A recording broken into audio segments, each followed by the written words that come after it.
catolicismo precisa se despertar para isso. João escreveu no capítulo 5 para fugirmos dos ídolos. Mas o que é ídolo? À luz da Bíblia, qualquer pessoa ou objeto ao qual é dado louvor ou é invocado como Deus, ou lhes são atribuídas características divinas com ou sem o consentimento e aceitação. Qualquer coisa, pessoa que tome ou diminua a honra devida ao único e verdadeiro Deus. Acrescento aqui, qualquer desejo ardente que faça sombra à luz do nosso amor por Deus envolve algum tipo de idolatria. Atenção desordenada a certos elementos da criação que cabe somente a Deus. E os apóstolos foram sim criação divina em essência humana, mas o estabelecimento de suas imagens para adoração e invocação, ou como representantes de Deus, são frutos da imaginação católica e pagã humana. O catolicismo precisa se despertar para isso. João escreveu no capítulo 5 para fugirmos dos ídolos. Mas o que é ídolo? Salmo 115, que está na Bíblia católica, nos diz que os ídolos, as imagens de escultura, tem boca, mas não fala, tem pé, mas não anda, tem nariz, mas não cheira, tem mão, mas não estende, tem olho, mas não vê. Mas o nosso... Ele sabe fazer um bom jogo de palavras aqui, mas tudo isso se refere a ídolos pagãos. Ou seja, alguém acreditar que aqueles ídolos ali têm algum poder, né? Como se ele fosse mexer, fazer alguma coisa. Não é isso que nós fazemos na igreja. Nós temos representações de pessoas que estão em comunhão com Cristo, que já estão no céu com Ele. A antropologia mostra que as religiões dos povos geralmente começam na idolatria e vão progredindo para uma forma de fé mais pura, que finalmente rejeita os tipos primitivos que requerem a presença de algum ídolo, ou seja, quando a fé de um povo vai se tornando mais intelectual e espiritual, menor vai se tornando a necessidade de representações divinas materiais diante de seus olhos. Nesse ponto, percebe-se que o catolicismo é imaturo, basilar, pois apesar de se orgulharem de serem milenares, eles se comportam, à luz do estudo da antropologia, como aqueles que não conseguiram entender que a verdade da verdadeira adoração é em espírito e em verdade, e que o único Deus que deve ser adorado e invocado, venerado, é o Deus invisível, imortal e real. Por outro lado, a idolatria, o culto, a veneração, a prostração, oração, dependência, sei lá, dos ídolos e das imagens de escultura, é o resultado da degeneração de uma fé antes pura, antes superior, uma fé que se tornou suja. No livro do Êxodo, Israel chama um touro, um boi, ou um bezerro, dependendo de sua versão, de Jeová. E os profetas maiores e menores sempre exortaram Israel contra a idolatria, ídolos feitos por eles mesmos, imitando os pagãos ao seu redor. O cristianismo pratica a idolatria através do catolicismo romano. E a idolatria deles não é em nenhum momento menor do que algum tipo de imagem venerada no hinduísmo ou no budismo.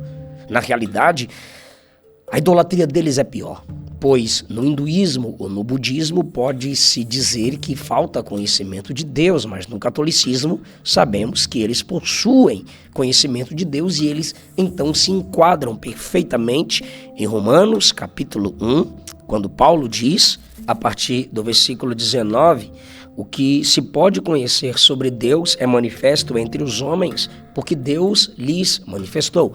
Os seus atributos invisíveis, seu eterno poder e divindade são vistos claramente desde a criação do mundo e percebidos mediante as coisas criadas, de modo que esses homens são indesculpáveis, porque mesmo tendo conhecido a Deus, não o glorificaram como Deus, nem lhe deram graças. Pelo contrário, tornaram-se fúteis nas suas especulações e o seu coração insensato se escureceu. Dizendo-se sábios, tornaram-se loucos e substituíram a glória do Deus incorruptível por imagens semelhantes ao homem corruptível. Há muita semelhança entre o pecado da Igreja Católica em suas idolatrias com o paganismo primariamente condenado por Paulo em Romanos, capítulo de número 1. Se o povo de Israel era condenado pelos profetas maiores e menores por estarem imitando as nações pagãs, construindo ídolos entre eles, ou seja, se prostrando perante aqueles ídolos para cultuar Deus, nós não condenaríamos então a imitação católica, a construção de ídolos para invocação? Os católicos se tornam semelhantes aos pagãos, assim como Israel imitava os pagãos ao redor com sua falsa adoração. Aquilo que você imita te torna semelhante ao imitado. Logo, o juízo de Deus sobre os pagãos podem ser decretados sobre os católicos que imitam os pagãos ao construírem imagens para a própria invocação ou adoração ou exercício de seus cultos. Terafim, palavra usada no Antigo Testamento para indicar os deuses do lar ou os deuses domésticos, figurinhas, estatuetas pequenas, imagens que poderiam facilmente serem carregadas. Gênesis 31, 1 Samuel 19, Ezequiel 21, tais imagens são equivalentes às imagens e gravuras de santos em muitos lares católicos hoje em dia, pois eram e são usados como capazes de proteger, fazer, prosperar, escutar orações.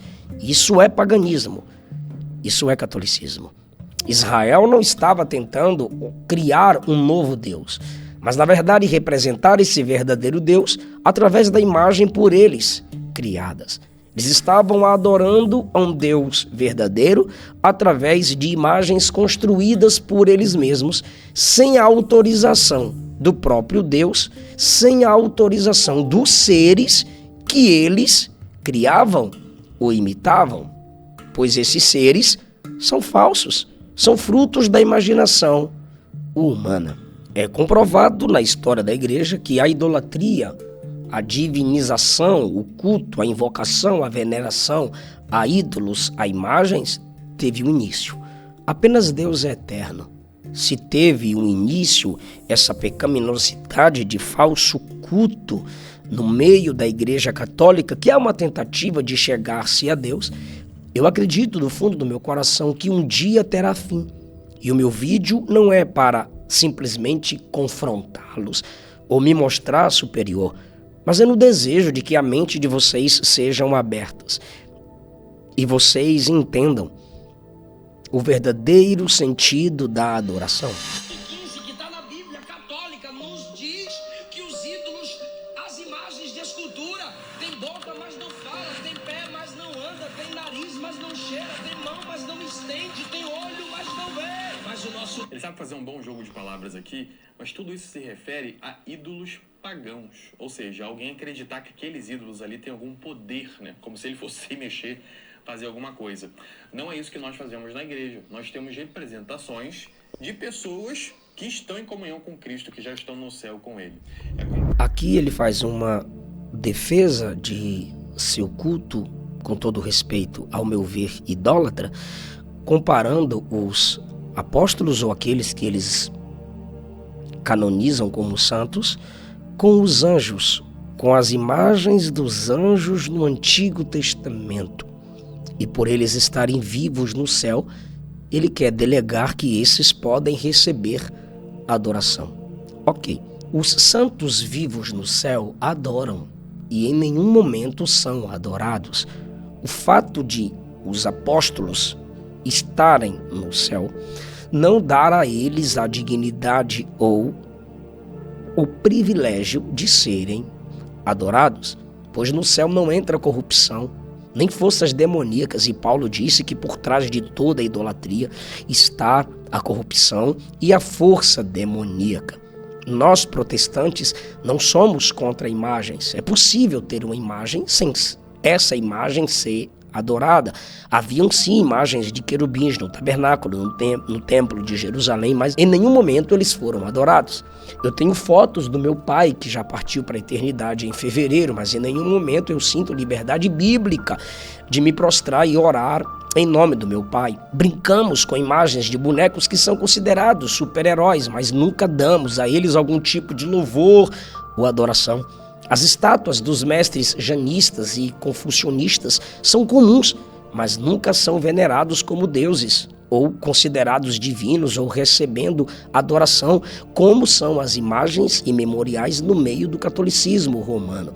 Por imaturidade, fizeram um busto do pastor José Wellington, mas ninguém se curvou nem se curvará a tal estátua para fazer algum tipo de petição a esse grande homem de Deus que tem uma linda história.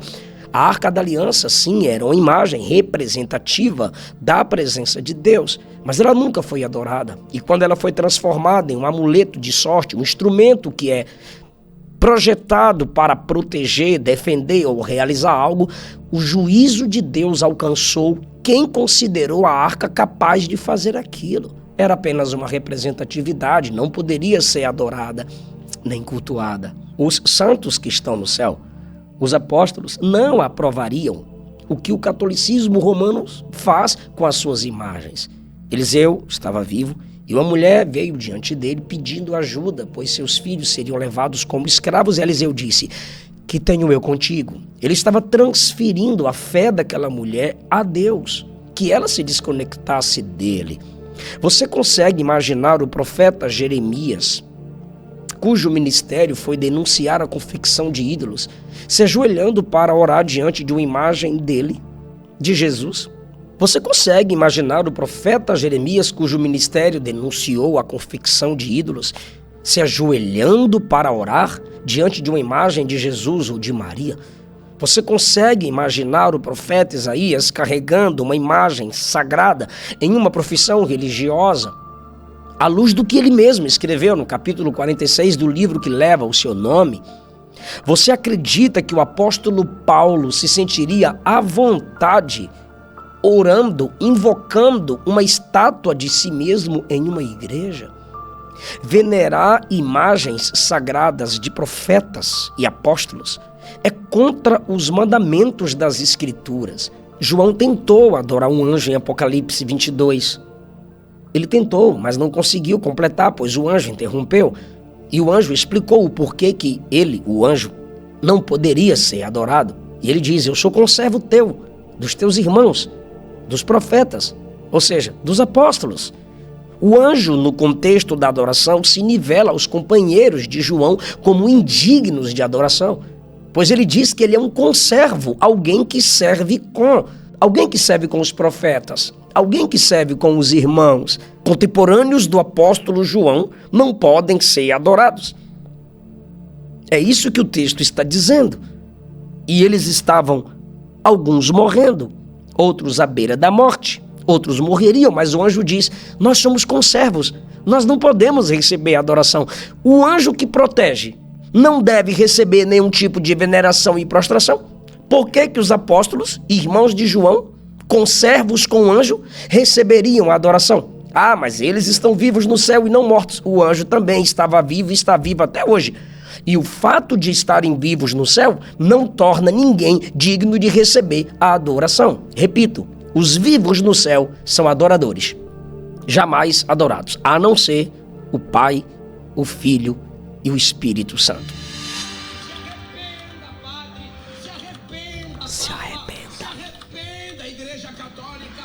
Eu sei que vocês não odeiam Cristo, eu sei que vocês não odeiam Deus, mas Ele não divide a glória dele com ninguém. Só existe. Quando Deus chama um pastor como ele para pregar sua mensagem, a gente já vê que Deus quer glorificar seus servos que trazem a sua graça, a sua palavra para... Não, Deus jamais glorifica seus servos.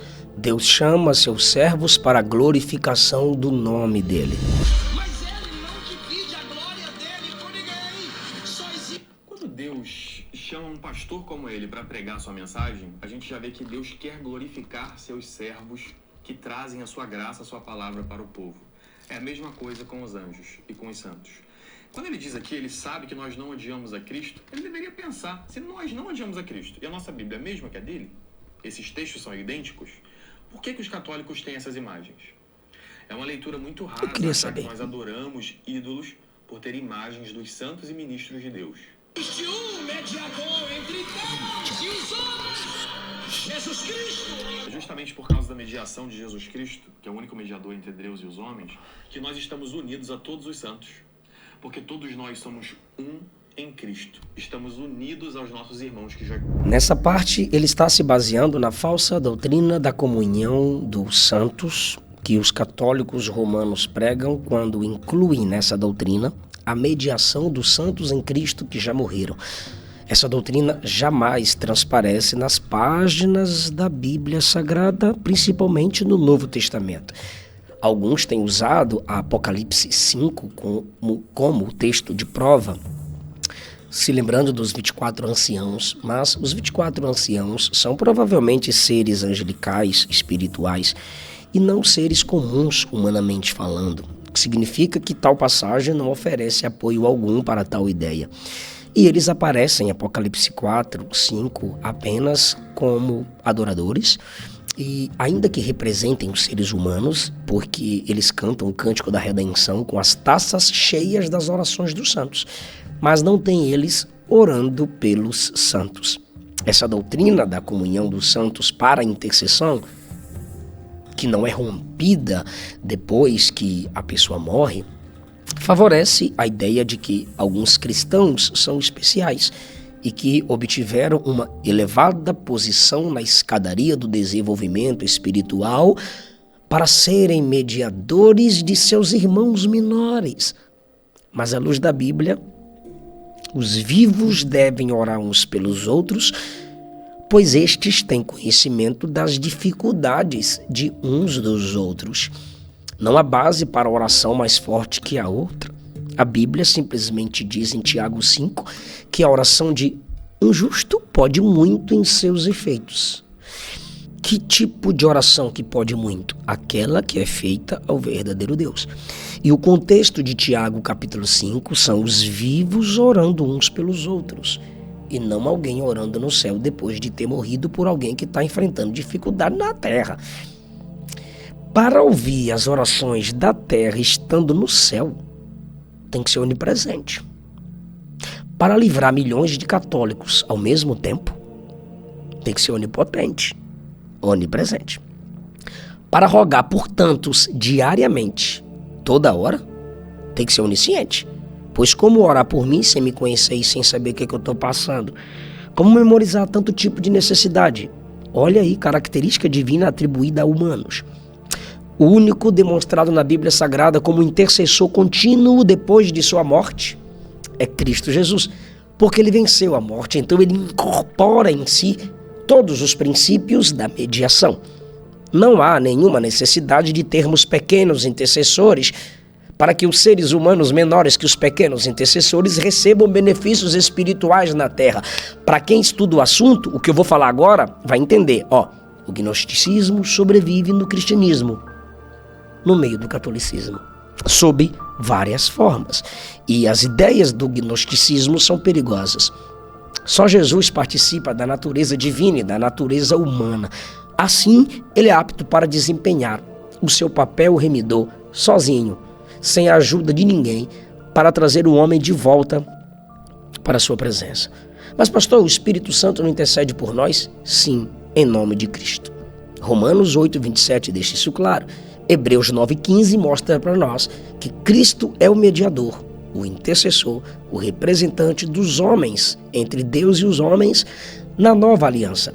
Cristo continua vivo, continua sendo nosso mediador. Ele é o único caminho para o Pai. João 14, ele mesmo disse isso de si. Ele não disse eu sou um caminho, uma porta em João 10. Ele disse eu sou o caminho, eu sou a porta. Paulo corrobora isso em Romanos 5, Romanos capítulo 8. Eu estou comentando 1 Timóteo 2 e vejo o que ele diz sobre a minha aplicação baseada em 1 Timóteo capítulo 2. Se ele sabe que nós não odiamos a Cristo, ele deveria pensar, se nós não odiamos a Cristo e a nossa Bíblia é a mesma que a dele, esses textos são idênticos, por que os católicos têm essas imagens? É uma leitura muito rasa achar que nós adoramos ídolos por ter imagens dos santos e ministros de Deus. Agora, Existe um mediador entre Deus e os homens, Jesus Cristo. É justamente por causa da mediação de Jesus Cristo, que é o único mediador entre Deus e os homens, que nós estamos unidos a todos os santos.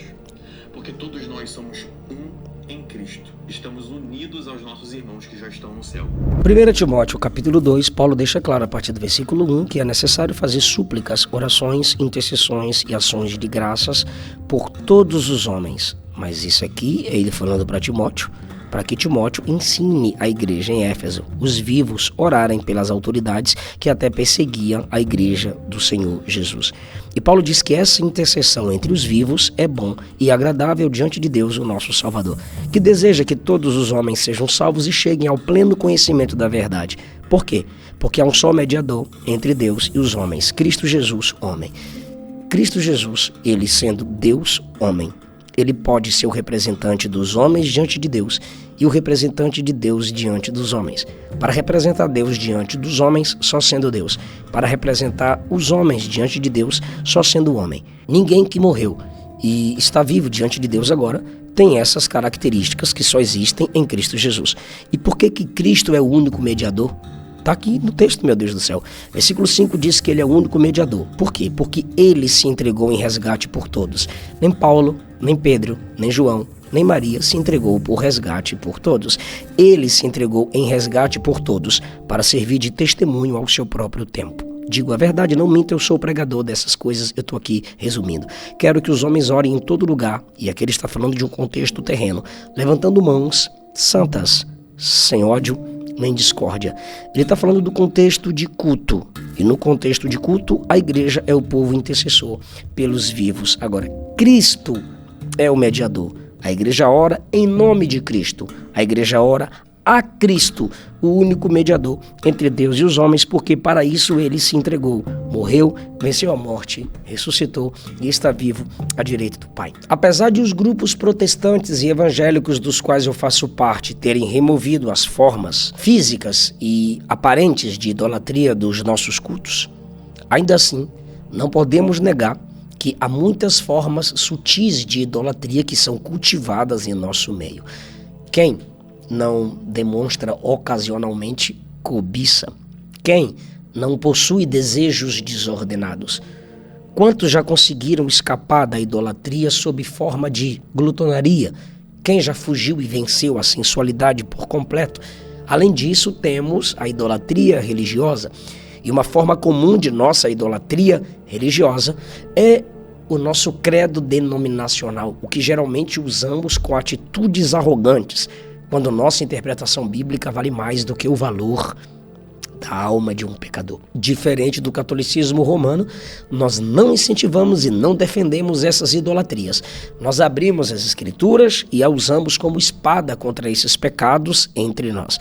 Mas os católicos defendem seus ídolos e incentivam a idolatria, a invocação, a veneração e inventam até termos católicos e não teológicos, biblicamente falando, para legitimar o seu pecado de idolatria. Que Deus tenha misericórdia de nós. Muito obrigado por ter assistido esse vídeo até aqui. Deixa o seu like, se inscreva no canal. Até o próximo vídeo. E esses livros aqui, ó, é para te ajudar, ok? Aqui eu também trato sobre idolatria nos primeiros capítulos. Por que Gênesis fala sobre Deus daquela forma? Gênesis 1 e 2. Depois eu trato sobre os ídolos de Raquel.